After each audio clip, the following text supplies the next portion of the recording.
আছিল কিয় আগমন ঘটে দেৱগণৰ আমাৰ ধামে? প্ৰভু সৰ্বজ্ঞা আপুনি প্ৰভু ঘন ঘোৰী বিপদৰ শংকাতে পৰিছো আমি প্ৰভু। মালি মালি কুমালী আৰু মাল্যবান নামে অসুৰে তীব্ৰ হৈ উঠিছে প্ৰভু দেৱবিৰোধী। বন্ধ বন্ধ কৰি দিছে প্ৰভু মৰতৰ দেৱ পূজা। সংহাৰী কৰক প্ৰভু সেই ৰাক্ষসগণক। দেৱেন্দ্ৰ, প্ৰভু সংহাৰৰ দায়িত্ব মহাদেৱৰ। প্ৰভু আমি কিদৰে কৰিম এই কাৰ্য সমাপন?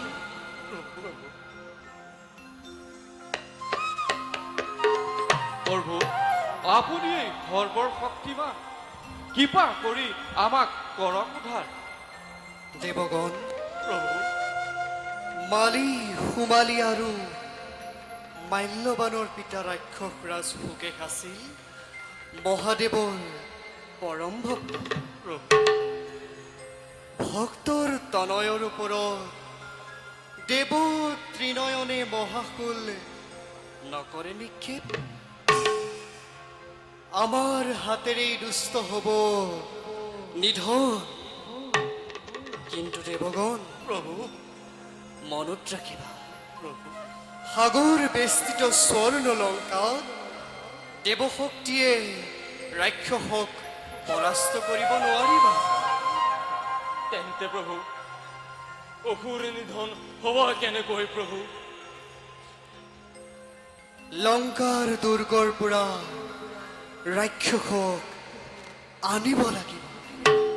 প্ৰভু কোনে কোনে কেনেকৈ প্ৰভু লংকাৰ পৰা ৰাক্ষসগণকে আনিব উলিয়াই প্ৰভু? শক্তিশালীও নহয় সিহঁতে প্ৰভু, মাথো কৰি আছে সুযোগৰ অপেক্ষা।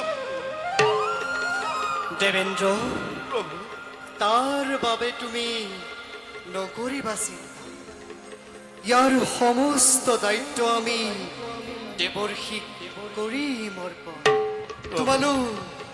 তোমালোক এতিয়া নিজ স্থানলৈ গমন কৰি ৰণৰ বাবে হোৱাগৈ প্ৰস্তুত। প্ৰভু ভাল প্ৰভু, আমি এতিয়া বিদায়হে মাগিছো প্ৰভু। যোৱা দেৱগণ।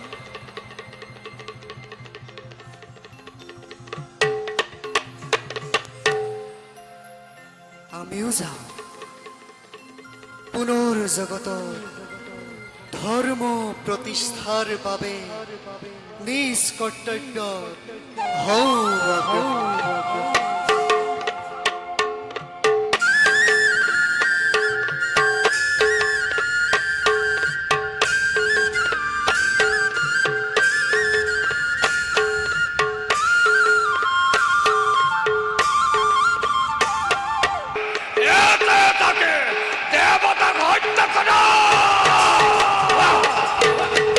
সাৱধান,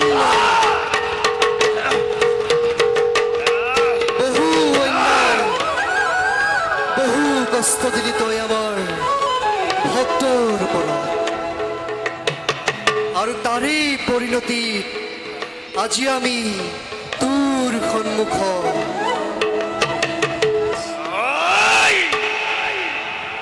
নারায়ণ তাকো রন খাজে আই আই 100 টাকারি নারায়ণ বুঝিছো দেব দেখি জড়িতে সল করি দেবতা তথাপি নকর ভাই আজি খাইখাত ভালো বিষ্ণু পরাস্ত করে দেখুয়াম জগৎ কি নয় ভগবান এক সকান্তকারী পাখণ্ড তই।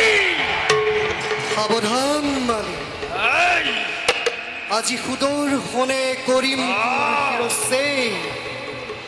সুদৰ্শন সুদৰ্শন